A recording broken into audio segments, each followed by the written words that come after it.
Hello दोस्तों, स्वागत है आप लोगों का अपने यूट्यूब परिवार अरुण एकेडमी में।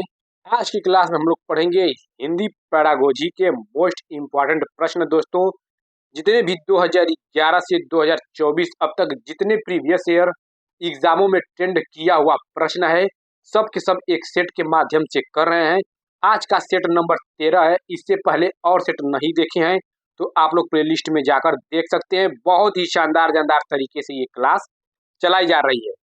देखिए दोस्तों, पहला क्वेश्चन क्या कह रहा है, निम्नलिखित में से कौन सा प्रभावशाली तरीके से व्याकरण पढ़ाने के संदर्भ में सही नहीं है। यहाँ पे क्या पूछा है कि व्याकरण पढ़ाने के संदर्भ में सही नहीं है, यानी कि निगेटिव का निगेटिव पूछा है, यानी कि गलत का गलत हमें खोजना है। तो देख लेते हैं कौन सा संदर्भ में है और कौन सा नहीं है। तो ऑप्शन नंबर पहला क्या कह रहा है, उचित संप्रेषण द्वारा नियम संप्रेषित करना। ये हमारा क्या है, ये व्याकरण पढ़ाने का एक प्रभावशाली उपकरण है। तो ये पॉजिटिव निकल कर आ गया, लेकिन हमें गलत का गलत खोजना है। ऑप्शन नंबर दूसरा, संदर्भ में व्याकरण के प्रासंगिक नियम प्रस्तुत करना, ये भी सत्य है। वास्तविक जीवन से जुड़े संप्रेषण द्वारा अभ्यास के लिए नियम बताना, ये भी सत्य है दोस्तों। और ऑप्शन नंबर 4 देख लेते हैं, नियमों को याद करके अभ्यास या ड्रिल द्वारा व्याकरण सीखना। ये हमारा क्या है, ये व्याकरण पढ़ाने का संदर्भ में सही नहीं है। तो हमें निगेटिव का निगेटिव ही खोजना था। तो ऑप्शन नंबर 4 हम लोग लॉक कर देंगे। अगर दोस्तों संपूर्ण पैडागोजी नहीं देखे हैं तो जाकर देख लीजिए। संपूर्ण पैडागोजी में एक एक पॉजिटिव टेक्स्ट वर्ड्स, एक एक निगेटिव टेक्स्ट वर्ड्स बहुत ही अच्छे से बताए हैं। ये सब बताए हैं कि जहाँ नियम दिखे, जहाँ रेट मेमोरीज दिखे, जहाँ अभ्यास एंड ड्रिल प्रैक्टिस दिखे, तुरंत वो ऑप्शन गलत हो जाएगा। एक एक टेक्स्ट वर्ड्स जो इम्पोर्टेंट है सब के सब बता दिए हैं। जितने भी एग्जाम में पूछा जाएगा सब के सब खत्म कर दीजिए हैं।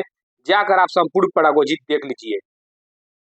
नेक्स्ट क्वेश्चन क्या कह रहा है, जब हम किसी विशिष्ट सूचना के लिए पाठ्य सामग्री पढ़ते हैं तब यह क्या कहलाता है।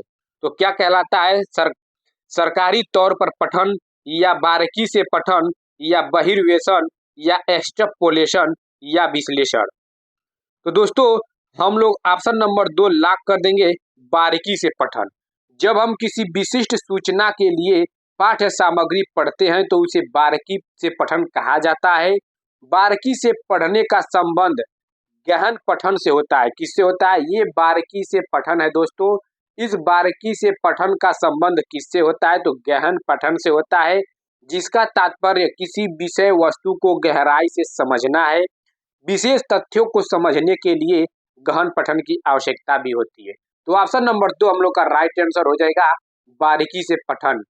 चलते हैं नेक्स्ट क्वेश्चन। देखिए नेक्स्ट क्वेश्चन क्या कह रहा है, मुख्यतः हम मातृभाषा कैसे या कब अर्जित करते हैं, क्या औपचारिक अधिगम स्थितियों में, या इसे बोलकर, या इसे सुनकर, या इसे लिखकर। तो हम लोग औपचारिक अधिगम जो ये मुख्यतः मातृभाषा कैसे अर्जित करते हैं, तो इसे सुनकर करते हैं। किसे दोस्तों, इसे सुनकर हम लोग अर्जित करते हैं। तो ऑप्शन नंबर 3 हम लोग का क्या हो जाएगा, तो ऑप्शन नंबर 3 हम लोग का राइट आंसर हो जाएगा। मातृभाषा को शिशु अपने परिवार में रहकर सीखता है। सबसे अहम रोल मातृभाषा का होता है, तो शिशु के अपने माता पिता का होता है, सबसे ज्यादा माँ का होता है। तो मातृभाषा को शिशु अपने परिवार में रहकर सीखता है। जन्म लेने के बाद मानव जो प्रथम भाषा सीखता है वही उसकी मातृभाषा कहलाती है दोस्तों। तो ऑप्शन नंबर 3 यहाँ पे राइट आंसर हो जाएगा। इसे सुनकर, इसे ग्रहण कर कर, अर्जित करके क्या करते हैं, यही सब मातृभाषा कहलाती है दोस्तों। चलते हैं नेक्स्ट क्वेश्चन। दोस्तों देखिए क्या कह रहा है, सबके सब जितने भी ये क्वेश्चन लेकर आए हैं सब के सब प्रीवियस ईयर एग्जामों में ट्रेंड किया हुआ प्रश्न है। व्याकरण सिखाने का कौन सा उपागम इस सिद्धांत को प्रोत्साहित करता है कि भाषा सीखना नियमों को सीखने से संबंधित है। तो क्या निगमनात्मक सोच, या आगमनात्मक, या संप्रेषणात्मक, या व्याकरण अनुवाद। तो यहाँ पे व्याकरण सिखाने यानी कि व्याकरण सिखाने नियमों को सिखाने से संबंधित है दोस्तों। तो यहाँ पे किसके पास जाएंगी, तो यहाँ पे निगमनात्मक के पास जाएंगे, यानी कि पहले नियम उसके बाद उदाहरण की बात कर रहा है। और आगमनात्मक में दोस्तों क्या होता है कि पहले उदाहरण की बात करता है तब नियम के। तो आप लोग याद रखिएगा कि व्याकरण सिखाने का कौन सा उपागम इस सिद्धांत को प्रोत्साहित करता है कि भाषा सीखना नियमों को सीखने से संबंधित है।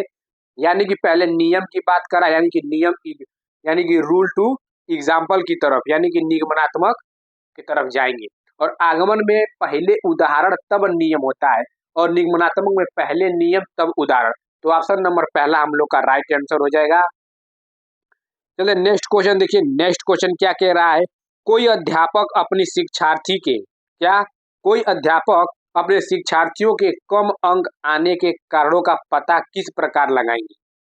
क्या निदानात्मक परीक्षण द्वारा, या निपुणता परीक्षण द्वारा, या उपलब्धि परीक्षण द्वारा, या अभिरुचि परीक्षण द्वारा? तो ऑप्शन नंबर पहला हम लोग लॉक कर देंगे, निदानात्मक परीक्षण द्वारा। इस निदानात्मक परीक्षण में होता क्या है कि शिक्षा के क्षेत्र में शिक्षार्थियों की शिक्षा संबंधी कठिनाइयों को जानने के लिए क्या किया जाता है, निदानात्मक परीक्षण का प्रयोग किया जाता है। अगर किसी की समस्या को पहचानेंगे तो वही, मान लीजिए एक बालक बीमार है, वो डॉक्टर के पास जा रहा है, तो डॉक्टर क्या करेगा, पहले उस बीमारी का पता लगाएगा, और जब बीमारी का पता लगाएगा तो उसी को निदान कहेंगे, और उसका पता करके उसको बीमारी को ठीक करेगा तो उपचार कहलाएगा। तो वही कहा गया है कि निदानात्मक परीक्षण का प्रयोग किसी भी कठिनाइयों को, समस्या जानने के लिए निदानात्मक परीक्षण का प्रयोग किया जाता है। तो ऑप्शन नंबर पहला राइट आंसर हो जाएगा।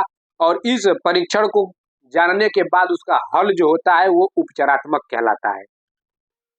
नेक्स्ट क्वेश्चन क्या कह रहा है, एक अध्यापिका लेखन सिखाने के लिए समाचार पत्र की एक रिपोर्ट का उपयोग करती हैं। इस प्रकार की सामग्री को क्या कहा जाएगा? क्या अकादमिक सामग्री, या प्राकृतिक सामग्री, या प्रामाणिक सामग्री, या बाह्य सामग्री? तो ऑप्शन नंबर 3 हम लोग लॉक कर देंगे, प्रामाणिक सामग्री। शिक्षण के लिए रचनात्मक दृष्टिकोण प्रदान करने में प्रामाणिक सामग्री प्रभावी होती है। इसका शिक्षार्थियों पे सकारात्मक प्रभाव पड़ता है। यह प्रामाणिक सांस्कृतिक जानकारी तथा प्राकृतिक भाषा से भी क्या होती है, संबंधित होती है। तो ऑप्शन नंबर 3 हम लोग का राइट आंसर हो जाएगा, प्रामाणिक सामग्री। तो नेक्स्ट क्वेश्चन दोस्तों देखिए, नेक्स्ट क्वेश्चन क्या कह रहा है, स्वर शैली यानी कि लहजा किसमें भिन्नता दर्शाता है? क्या ध्वनि में, या स्तर जिसे पिच बोलते हैं, जो स्पीकिंग बोल रहा है पिच दे रहा है, या अवयव, या वायु? तो ऑप्शन नंबर 2 हम लोग लॉक कर देंगे, स्तर या पिच। जो स्वर शैली, ये स्वर शैली जो लहजा होती है, स्वर शैली के अंतर्गत यानी कि लहजा के अंतर्गत बोलने में ध्वनि के जो उतार चढ़ाव को देखा जाता है, यही बोलते समय उच्चारण में बदलाव को सामने लाता है दोस्तों, जिसे श्रोता को एक विचार देता है। तो ऑप्शन नंबर 2 हम लोग का राइट आंसर हो जाएगा, स्तर या पिच। नेक्स्ट क्वेश्चन चलते हैं दोस्तों, देखिए कक्षा में मातृभाषा का इस्तेमाल न करना किस विधि की चारित्रिक विशेषता है? तो मातृभाषा का इस्तेमाल यहाँ पे न करना दोस्तों, मातृभाषा का इस्तेमाल नहीं करने की बात कह रहा है, तो क्या प्रत्यक्ष, या द्विभाषिकता, या व्याकरण अनुवाद, या कला समावेश अधिगम? तो ऑप्शन नंबर पहला हम लोग लॉक कर देंगे, प्रत्यक्ष दोस्तों। कक्षा में मातृभाषा का इस्तेमाल न करना प्रत्यक्ष विधि चारित्रिक विशेषता है। प्रत्यक्ष विधि में वस्तुओं को प्रत्यक्ष दिखाया जाता है। इस विधि को प्राकृतिक या सुगम पद्धति भी कहते हैं। तो यानी कि प्रत्यक्ष विधि यानी कि डायरेक्ट मेथड, हिंदी संपूर्ण पेडागोजी में बता दिए हैं दोस्तों। अगर नहीं देखे तो जाकर हिंदी संपूर्ण पेडागोजी पढ़ा दिए हैं, बहुत ही शानदार शानदार तरीके से देख लीजिएगा। एक एक जो टाइप है, एक एक पॉइंट आप लोग मिस मत करिएगा। ये हम डायरेक्ट मेथड प्रत्यक्ष विधि में यही बताया है कि अपनी मातृभाषा को मध्यस्थ बनाए बिना ही दूसरी भाषा को सीखना, वही प्रत्यक्ष एंड डायरेक्ट मेथड कहलाता है। तो यहाँ पे क्या है कि मातृभाषा का इस्तेमाल न करना, तो वही प्रत्यक्ष यानी कि डायरेक्ट मेथड। हिंदी संपूर्ण पेडागोजी में सब के सब बता दिए हैं दोस्तों, जाकर देख लीजिएगा, मजा आ जाएगा एकदम, एक भी क्वेश्चन नहीं उसमें से आप लोग की जाएगी। नेक्स्ट क्वेश्चन क्या कह रहा है, निदानात्मक परीक्षण किनके लिए प्रयुक्त किए जाते हैं? तो किनके लिए प्रयुक्त किए जाते हैं देख लेते हैं। तभी जस्ट निदानात्मक परीक्षण आया था, हम बताए हैं ऊपर। देखिए उपचारात्मक योजना बनाने की दृष्टि से, विद्यार्थियों के सीखने संबंधी कमियां ढूंढने के लिए, या किसी विशिष्ट कार्यक्रम के लिए अभ्यर्थी की उपयुक्तता का आकलन करने के लिए, या काम या जॉब देने की निपुणता संबंधी परीक्षण, या विद्यार्थियों की योग्यताओं को जानने के लिए। तो हम क्या बताएं कि पहले निदान करेंगे फिर उपचार करेंगे। तो ऑप्शन नंबर पहला ये लॉक हो जाएगा, उपचारात्मक योजना बनाने की दृष्टि से विद्यार्थियों के सीखने संबंधी कमियां ढूंढने के लिए। पहले आप निदानात्मक कोई भी अगर उपचार भी करेंगे किसी का तो पहले उसकी समस्या जानेंगे तब तो हल करेंगे। तो वही है कि निदानात्मक परीक्षण करने के लिए प्रयुक्त किए जाते हैं उपचारात्मक योजना बनाने की दृष्टि से। यही हमारा बेस्ट ऑप्शन होगा, पहला लॉक हो जाएगा, यानी कि हमारा राइट आंसर। नेक्स्ट क्वेश्चन देखिए क्या कह रहा है, मूल्यांकन के संदर्भ में कौन सा कथन सही नहीं है। यहाँ पे सही नहीं है, निगेटिव का निगेटिव पूछा है, हमें गलत ढूंढना है दोस्तों। तो देख लेते हैं, मूल्यांकन मापन की अधिक सार गर्भित सामग्री है, बिल्कुल ये क्या है, सही है। मूल्यांकन मात्रात्मक और गुणात्मक दोनों ही प्रकार का होता है, बिल्कुल सत्य, दोनों प्रकार का होता है। मूल्यांकन कुल शिक्षण अधिगम प्रक्रिया के मापने से संबंधित है, बिल्कुल सत्य है। क्या है, संबंधित है।